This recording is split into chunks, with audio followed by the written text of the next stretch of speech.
Hello दोस्तों, मेरे YouTube channel पर आपका फिर से स्वागत है। आज हम कक्षा 9वीं का अध्याय 2 पढ़ेंगे। इस अध्याय को 2 भागों में विभाजित किया गया है। पहला भाग बिस्मिल्लाह खान के बारे में है और दूसरा भाग एवलिन ग्लेनी के बारे में है।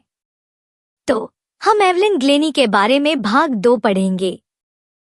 इस कहानी की पोइट डेबोरा काउली है। हम इस कहानी में एवलिन ग्लेनी के बारे में पढ़ेंगे। एवलिन ग्लेनी का जन्म 19 जुलाई 1965 को स्कॉटलैंड के एबरडीनशायर में हुआ था। 12 साल की छोटी सी उम्र में उनके जीवन में एक अप्रत्याशित मोड़ आया जब एक दुर्लभ आनुवंशिक विकार के कारण उनकी सुनने की शक्ति खत्म होने लगी। इस चुनौती के बावजूद एवलिन का संगीत के प्रति जुनून कम नहीं हुआ। जैसे जैसे वह अपनी कम होती सुनवाई से निपटने के लिए संघर्ष कर रही थी, एवलिन को अपने शरीर के माध्यम से कंपन महसूस करने की अपनी जन्मजात क्षमता का पता चला। यह खोज उनकी संगीत यात्रा की नींव बनी। अपने जुनून को आगे बढ़ाने के लिए दृढ़ संकल्पित एवलिन ने अपनी उंगलियों और शरीर की गतिविधियों के माध्यम से ध्वनि की बारीकियों को महसूस करते हुए खुद को ताल वाद्ययंत्रों में डुबो दिया। उनकी प्रतिभा और समर्पण को जल्द ही पहचान मिल गई और उन्हें लंदन में रॉयल संगीत अकादमी में स्थान मिल गया।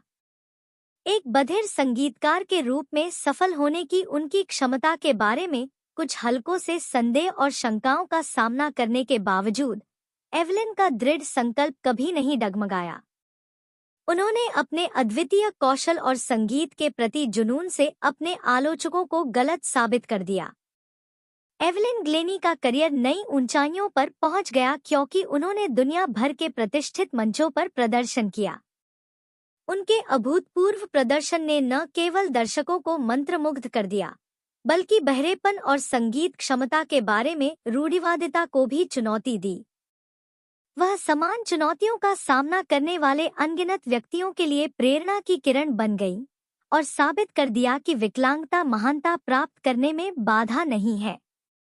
अपने शानदार करियर के दौरान एवलिन को कई प्रशंसाएं और पुरस्कार मिले हैं, जिनमें ग्रैमी अवार्ड्स और संगीत के लिए उनकी सेवाओं के लिए dame commander of the order of.